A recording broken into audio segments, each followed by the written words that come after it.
ஓம் சரணாகத தீனார்த்த பரித்ராண பராயணே சர்வசியார்த்திகரே தேவி நாராயணி நமஸ்துதே. வணக்கம் நேயர்களே, இது மகாலட்சுமி ஜோதிடம் வழங்கும் காலச்சக்கரம். உங்கள் அன்பு ஜோதிடர் ஸ்ரீராம்ஜி பேசுகிறேன். அனைவரும் நலமுடன் இருக்கிறீர்களா? நன்றாகத்தான் இருப்பீர்கள், நன்றாக இருக்க வேண்டும். இன்றைய காணொளியில் நாம் காண இருப்பது குரு பார்த்த கேது, கோடீஸ்வர கேது. இதுதான் தலைப்பு. ஏற்கனவே நம்ம குரு பார்த்த ராகு அப்படிங்கிற ஒரு தலைப்பில் ஒரு வீடியோ போட்டிருந்தோம். அதோட கண்டினியூட்டி வெர்ஷன் வேணால் இதை எடுத்துக்கலாம். அதுக்கு முன்னாடி நம்மளுடைய ஆன்லைன் வகுப்புகள் வர ஜனவரி மாதம் தொடங்க இருக்கிறது. விருப்பமுள்ளவர்கள் கீழ்கண்ட வாட்ஸ்அப் எண்ணில் தொடர்பு கொண்டு உங்களுக்கான முன்பதிவை பெற்றுக்குங்க. இன்னும் ஒரு 5 சீட்டோ 6 சீட்டோ தான் பேலன்ஸ் இருக்குதுன்னு நினைக்கிறேன். ஸோ பாருங்கள், உங்களுக்கு தேவைப்படும் பட்சத்தில் இது ஒரு உயர்நிலை புரிதலுக்கான ஜோதிடம். பேசிக் உங்களுக்கு தெரிஞ்சிருக்கணும். அதற்கு மேலே இருக்கக்கூடிய வகுப்புகள் கிட்டத்தட்ட ஒரு 6 மாதத்துக்கு சண்டே லைவில் வரும் ஜூம் மீட்டிங்கில். நம்மளுடைய அடிப்படை விஷயங்கள் தெரிஞ்சுக்கணும்னா நீங்கள் ஆஸ்ட்ரோ ஸ்ரீராம்ஜி சேனலில் ஒரு 25-26 வீடியோ இருக்கும், போய் பாருங்கள். அது பார்த்திங்கனாலே உங்களுக்கு அடிப்படை ஜோதிடம்னா என்னங்கிறது புரிந்துவிடும். குரு பகவான் குற்றம் இல்லாத கிரகம் அப்படின்னு ஜோதிடத்தில் வர்ணிக்கப்படக்கூடியவர். முழு சுவர். எப்போதும் மற்றவர்களை தான் பார்க்கும் இடங்களின் மூலமாக வலிமைப்படுத்தி அந்த ஸ்தானங்களின் மூலமாக ஜாதகர்களுக்கு நல்ல பலன்களை தருவதற்கான வாய்ப்புகளை கொடுக்கக்கூடியவர். இவர் மோசமான ஸ்தானங்களை பார்த்துக்கிட்டு இருந்தாருன்னா அதன் மூலமாக சில மோசமான விளைவுகளும் வருங்கிறது ஜோதிடத்தில் இருக்கிற உண்மைனாலும் கூட அந்த வீட்டில் இருக்கக்கூடிய நல்ல பலன்களையும் சேர்த்து வாரி வழங்குவார் அப்படிங்கிறதும் நிதர்சனமான உண்மை. உதாரணமாக குரு 6ஆம் இடத்தை பார்த்தோன்னா நோயின் தன்மை அதிகரிக்கும், அதே நேரத்தில் நல்ல கடன் கிடைக்கும், நல்ல வேலை கிடைக்குங்கிற மாதிரி அதை பேலன்ஸ் பண்ணுவார். 8ஆம் இடத்தை பார்த்தாருன்னா ஆயுள் தீர்க்கமாக இருக்கும், அசிங்கம் அவமானம் சேரும் அப்படிங்கிறது மாதிரி கொஞ்சம் இருந்தாலும் கூட வெளியூர், வெளிதேசம், வெளிநாடு, முற்றிலும் புதிய சூழலில் வசிக்கிறதுக்கான சூழ்நிலைகளை உருவாக்குவார் அப்படிங்கிறது மாதிரியான அமைப்பு. இப்படிப்பட்ட குரு பகவான் கேது பகவானை பார்க்கும்போது எப்படி இருக்கும்? பொதுவாக குரு நேரடியாக ஒரு கிரகத்தை பார்க்கறத விட 5, 9ஆம் இடத்துலேருந்து பார்க்கறதுங்கிறது சிறப்பு. ஏன்னா நேரடியாக அவர் பார்க்கும்போது பார்க்கப்படும் கிரகமும் திருப்பி குருவை பார்த்து விடுங்கிறது ஒரு சூட்சுமம். இதில் கேது பகவான் குருவை பார்ப்பாரா அப்படிங்கிற கேள்வி வரும்போது, கேது தனக்கு முன்னும் பின்னும் 3ஆம் இடத்தை தான் கட்டுப்படுத்துவாருங்கனால கேது குருவை பார்க்க போவதில்லை. ஆனால் குருவுடன் ராகு அங்கே இணைஞ்சிருப்பார். ஏன்னா ராகு எங்கே இருக்காரோ அதற்கு நேர் 7ஆம் இடத்துல தான் கேது இருப்பார்.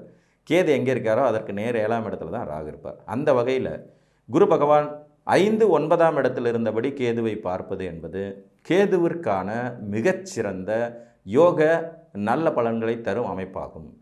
உங்களுக்கு கேது திசை நடப்புக்கு வரப்போகுது. இந்த குருவின் பார்வையில் கேது இருக்காரா, கேள யோகம் உங்களுக்கு ஆக்டிவேட் ஆகும். கேள யோகம் ஆக்டிவேட் ஆகிறதுனால என்னாகும்? நிறைய பொருளாதார வெற்றிகள், சூட்சுமங்கள், வெற்றி வாய்ப்புக்கான அமைப்புகள், தனம் சேர்வது, அதிகாரம் மிக்கவர்களோடு தொடர்பு ஏற்படுவது, திடீர்னு வரக்கூடிய தனவரவு, வெளியூர் வெளிதேச வாழ்க்கை, அதனால் கிடைக்கக்கூடிய ஆதாயம் போன்றவைகள் கிடைக்கப்பெறுங்கிறது நிதர்சனமான உண்மை. குருவும் கேதுவும் கூடி நிற்கிறது கூட ஒரு விதத்தில் ராஜயோகம் தான் அப்படிங்கிற அடிப்படையில் எடுத்துக்கலாம். இந்த இடத்தில் சேரும் இடம் இயற்கை சுபர்களுடைய வீடாக இருக்க வேண்டியது ஒரு கண்டிஷன். இங்கே குரு பகவானுக்கு தனித்த ஒரு வலு இருக்க வேண்டியது அப்படிங்கிறது ஒரு நிதர்சனமான உண்மை. இப்போ உதாரணமாக நிலைத்த வீடுகள்னு சொல்லக்கூடிய வியாழ வட்டத்தில் குரு கேது கூடி நிற்கிறது. ரிஷபம், சிம்மம், விருச்சிகம் மற்றும் கும்பம். இதில் விருச்சிகமும் கும்பமும் பாவ வீடுகளாகவே இருந்தாலும் கூட இந்த இடத்துல அவங்க நல்லது செய்கிறதுக்கு கடமைப்பட்டவர்களாகிறார்கள். அதுபோக பார்த்திங்கன்னா இயற்கை சுபர்கள் வீடுன்னு சொல்லக்கூடிய ரிஷபம், மிதுனம், கடகம், கன்னி, துலாம், தனுசு, மீனம் இந்த வீடுகளில் எல்லாம் இருக்கிறது சந்திரனுடைய நிலையை பொறுத்து இவர்களின் வலு அதிகரிக்கிறதுங்கிறது மாதிரியான அமைப்புகள்லையும் இருக்கும். ஸோ அந்த வகையில் மேசம் முதல் 12 வீடுகளில் கேது எங்கே இருந்தால் எந்த இடத்துலேருந்து குரு பகவான் பார்க்கும்போது இந்த கேது மிக பெரும் நன்மைகளையும் வெற்றியையும் சூட்சுமங்களையும் அதிகார பதவிகளையும் முன்னேற்றத்தையும் தருவார் அப்படிங்கிறது பார்க்கலாம். இதில் குருவால் பார்க்கப்பட்ட கேது மருத்துவத்துறை சாதனையாளர்களையும் உருவாக்குறாருங்கிறது அடிஷனல் தகவலாக வச்சுக்கோங்க. ஆன்மீகத்துறை சாதனையாளர்களை உருவாக்குறார். புகைப்படக்கலைத்துறைன்னு சொல்லக்கூடிய சினிமாட்டோகிராஃபியில் மிகப்பெரிய சாதனையாளர்களை உருவாக்குறது கேது தான். மாற்று மருத்துவம்னு சொல்லக்கூடிய சித்தா, ஆயுர்வேதிக், யுனானி போன்ற இந்த மருத்துவம் அல்லாத மருத்துவங்கிற மாற்று மருத்துவத்தில் சாதனை புரிய வைக்கிறது, லேப் டெக்னீஷியன்ஸாக உருவாக்குறது, மருந்து பொருட்கள் கண்டுபிடிப்பது, ஆராய்ச்சி துறையில் சாதனையாளர்கள் உருவாக்குறதுன்னு வாரி வழங்கிக்கிட்டே போகக்கூடிய தன்மையாக இருக்கும். நேச்சுராகவே கேது திசைன்னா கொஞ்சம் பயம் வரும். ஏன்னா ராகு கூட ஒரு சில நிலைகளில் பயங்கரமாக கொடுத்துடுவார். கேது எங்கே எப்படிப்பட்ட கிரகம்னே ஜட்ஜ் பண்ண முடியாது. ஏன்னா இவர் 7 வருஷம் ஷார்ட் பீரியட்லேயே மனிதனுக்கு தெளிந்த ஞானம்னா என்னன்னு காட்டிட்டு போயிடுவார். இன்னொன்று, குருவும் ஒரு விதத்தில் ஞானகாரகன், கேதுவும் ஒரு விதத்தில் ஞானகாரகன். அப்படிங்கிற அடிப்படையில் கேதுவை குரு பார்த்தார்னா தெளிந்த ஞானமும் குலதெய்வ அனுகிரகமும் தெய்வ அனுகூலமும் நிச்சயமாக ஏற்படும். சித்தர்கள் ஜீவசமாதி வழிபடுவது, வாழ்ந்து மறைந்த முன்னோர்களுடைய ஆசீர்வாதம் கிடைக்கப் பெறுவது, குலதெய்வத்தினுடைய அனுகிரகத்தினால் வாழ்க்கையில் தொடர்ச்சியாக முன்னுக்கு வர்றது அப்படிங்கிற மாதிரியான அமைப்புகளையும் நிச்சயமாக கேதுவோடு பார்வை பெறும் கிரகமான குரு மற்றும் கேதுவோடு இணையும் குரு தர்றாங்க. இந்த வகையில் மேசத்தில் கேது பகவான் இருக்கும்போது சிம்மம் மற்றும் தனுசில் இருந்தபடி குரு பார்ப்பது வெகு சிறப்பு. மேசத்திலேயே ஒருவேளை குருவும் கேதுவும் இணைந்திருந்தாலும் சிறப்பு அப்படிங்கிற அடிப்படையை எடுத்துக்கலாம். இந்த வெகு சிறப்புக்கும் உள்ள வித்தியாசத்தை நீங்கள் புரிந்து கொள்ள வேண்டும். அடுத்து ரிஷபத்தில் கேது இருக்கும்போது உங்களுக்கு கன்னியிலோ மகரத்திலோ குரு இருந்தபடி பார்ப்பது சிறப்பிலும் வெகு சிறப்பு. இதில் மகரத்தில் குரு நீச்சம் அடைஞ்சிருவார் சார், கன்னியில் பகையாக இருப்பார் சார் அப்படின்னாலும் குருவின் பார்வைக்கு எப்போதும் ஒரு சிறப்பு வலிமை உண்டு. அதே மாதிரி ரிஷபத்திலேயே குருவும் கேதுவும் இணைந்த நிலையில் இருப்பது வெகு சிறப்பாக இருக்கும். மிதுனத்தில் குரு இருக்கும்போது கும்பத்தில் இருந்தபடியோ, மிதுனத்தில் கேது இருக்கும்போது கும்பத்தில் இருந்தபடி குரு பார்ப்பதோ அல்லது துலாத்தில் இருந்தபடி குரு பார்ப்பது சிறப்பிலும் வெகு சிறப்பு. இங்கே மிதுனத்திலேயே அவர் இணைஞ்சிருந்தாலுமே இந்த கேள யோகம் கேதுவினால் கிடைக்கக்கூடிய மிகப்பெரிய ஆன்மீக ஞானம், முன்னேற்றம், மருத்துவத்துறை சாதனை, ஆராய்ச்சித்துறை சாதனை கண்டிப்பாக கிடைக்கப்பெறும். கடகத்தில் கேது இருக்கிற நிலையில் குரு கடகத்திலேயே இணைந்திருந்தாலும் சரி, விருச்சிகத்தில் இருந்தபடி பார்த்து கொண்டிருந்தாலும் சரி, மீனத்தில் ஆட்சி பெற்ற நிலையில் இருந்து பார்த்தாலும் சரி, சிறப்பிலும் மிக சிறப்பாக இருக்கும். ஸோ இந்த 3 இடத்துலையும் குருவும் கேதுவும் கனெக்டிவ் ஆகும். இதிலே நேர் 7ஆம் இடம், இப்போ கடகத்தில் குரு இருக்கார், கடகத்தில் கேது இருக்கார், 7ஆம் இடத்துல குரு நீச்சமாகி கூட ராகுவும் சேர்ந்த நிலையில் இவர் பார்க்கறதுங்கிறது தான் ரொம்ப பலகீனமான அமைப்பாக இருக்குங்கிறதை நீங்கள் மறந்துடக்கூடாது. சிம்மத்தில் கேது இருக்கிறார். சிம்மத்தில் கேது இயற்கையாகவே இதுக்கு ஒரு பகை வீடு தான், இவருக்கு இங்கே ஒரு பெரிய நட்பு அப்படின்னு சொல்லிட முடியாது. ஆனால் அதே நேரத்தில் மேசத்திலோ தனுசிலோ அமர்ந்தபடி குருவின் பார்வையை அந்த கேது பெறுகிறார் என்றாலோ அல்லது சிம்மத்திலேயே கேதுவோடு குரு இணைந்திருந்தாலும் கண்டிப்பாக உங்களுக்கு ஒரு கோடீஸ்வர யோகத்தை தரத்தான் செய்கிறார். அந்த கேது திசையில் திடீர்னு ஏற்படக்கூடிய ஒரு மாற்றத்தினால, தெளிந்த ஞானத்தினால, துறைசார் அறிவுனால உங்களை வளர்ச்சியின் பாதைக்கு கொண்டுட்டு போயிடுவார். இதில் ஒரு சூட்சுமம் என்ன அப்படின்னு கேட்டிங்கன்னா, ஜோதிட சாஸ்திரத்தில் திடீர் நிகழ்வுகள் அப்படிங்கிறது எதுவுமே கிடையாது. ஜோதிட சாஸ்திரத்தில் திடீர் நிகழ்வே கிடையாது. ஆல்ரெடி எல்லாமே டிசைன் பண்ணப்பட்ட, ப்ரோக்ராம் செய்யப்பட்ட விஷயங்கள் தான் உங்களுக்கு ரிப்பீட்டடாக நடக்கும்.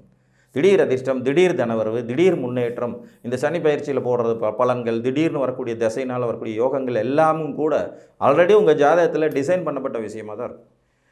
அந்த டிசைன் பண்ணப்பட்ட விஷயங்களின் அடிப்படையில் தான் நீங்கள் வெற்றி அடைவீர்கள்ங்கிறதையும் மறந்துடக்கூடாது. அப்போ குருவும் கேதுவும் கனெக்ட் ஆகிருக்காங்கன்னா நீங்கள் பிறக்கும் போதே அந்த ஜாதகம் அந்த கிரகங்களின் தன்மையின் அடிப்படையில் வேலை செஞ்சு சரியான பருவத்தில் சரியான நேரத்தில் அதற்கு உண்டான வேலையை உங்களுக்கு தரும். புரிஞ்சுதுங்களா?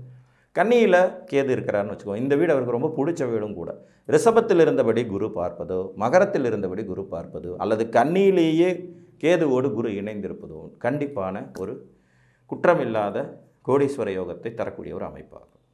துலாத்தில் கேது பகவான் இருக்கும்போது மிதுனத்தில் அமர்ந்தபடியோ கும்பத்தில் அமர்ந்தபடியோ அல்லது துலாத்திலேயே கேதுவோடு இணைந்த நிலையிலோ குரு இருப்பது என்பது சிறப்பிலும் மேலும் சிறப்பு.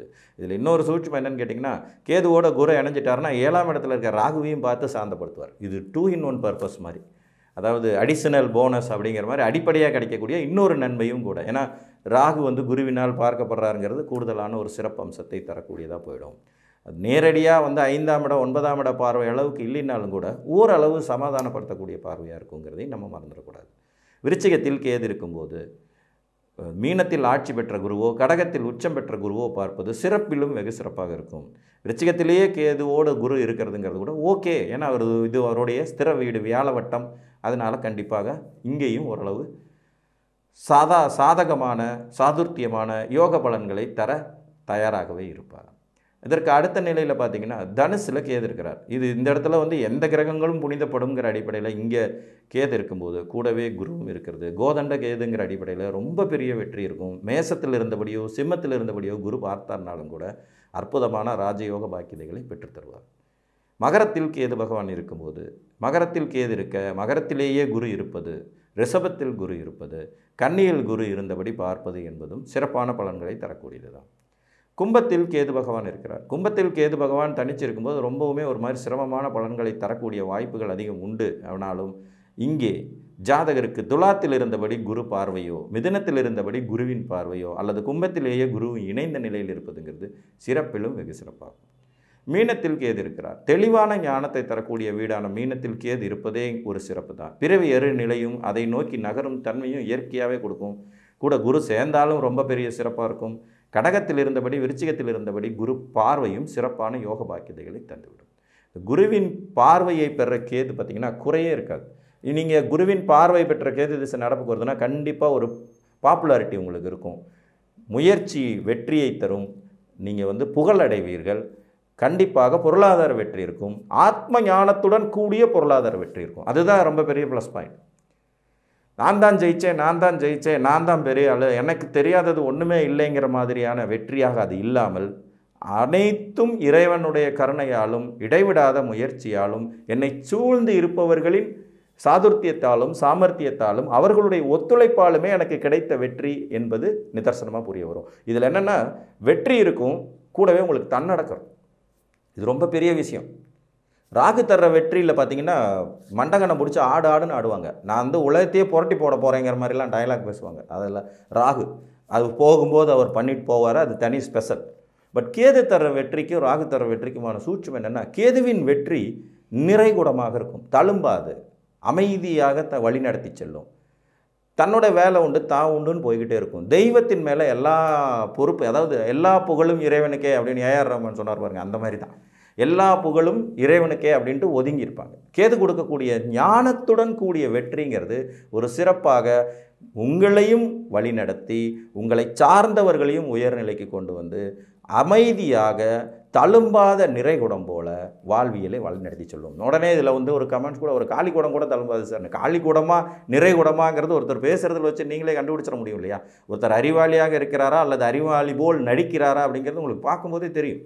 அதுதான் ராகு தர வெற்றிக்கும் கேது தர வெற்றிக்குமான சூட்சுமங்கள். ஏன்னா ராகு பகவான் கொஞ்சம் டாம்பீகம் பண்ணுவார், ஆடம்பரம் பண்ணுவார், அள்ளி விட பார்ப்பார், என்னால் தான் உலகமே இயங்கிக்கிட்டு இருக்கு அப்படிம்பார். ராகுவின் காரகத்துவத்தால் இந்த உலகம் இயங்குகிறதுங்கிறது உண்மைனாலும் ராகு திசை நடக்கும்போது ஏற்படக்கூடிய வெற்றியின் மமதை உங்களை வீழ்ச்சிக்கு வழிவகுத்து விடும் என்பதையும் மறந்துவிடக்கூடாது. ஏன்னா ராகு கடைசியில் போகும்போது அந்த வீழ்ச்சியையும் சேர்த்து செஞ்சு விட்டுட்டு தான் போவாருங்கிறது அவருடைய நிதர்சனமான குணங்களில் ஒன்று. பட் கேதுல இந்த மாதிரியான நெகட்டிவ் இருக்காது. குரு பார்க்க கேது உங்களுக்கு அமர்ந்து அது இயற்கை சுப வீடுகளாகவும் இருந்து அல்லது குரு கேதுவுடன் இணைந்த நிலையில் நல்ல வீடுகளில் உட்காந்துருக்காங்கன்னா நிச்சயமாக உங்களுக்கு கேது மகா திசை வாழ்வியல் மாற்றங்களை, பொருளாதார வெற்றிகளை, அதிகாரமிக்க பதவிகளை, மருத்துவ சாதனைகளை, துறை சார்ந்த சாதனைகளை, தெளிந்த ஞானத்தை, ஆன்மீக வெற்றியை, கோடீஸ்வர யோகத்தை, பொருளாதார வெற்றியை, அதிகாரத்தில் இருக்கக்கூடியவர்களின் தொடர்புகளை, அரசு அதிகாரத்தை கைப்பற்றும் யோகிதைகளை, தெளிந்த ஞானத்தையும் கலைத்துறை சாதனைகளையும் கட்டாயமாக கொடுத்தே தீரும் என்பது ஒரு நிதர்சனமான உண்மை என்று கூறி மீண்டும் ஒரு காணொளியில் உங்களை சந்திக்கும் வரை உங்களிடமிருந்து அன்புடன் விடைபெற்றுக் கொள்வது உங்கள் அன்பு ஜோதிடர் ஸ்ரீராம்ஜி. நன்றி, வணக்கம்.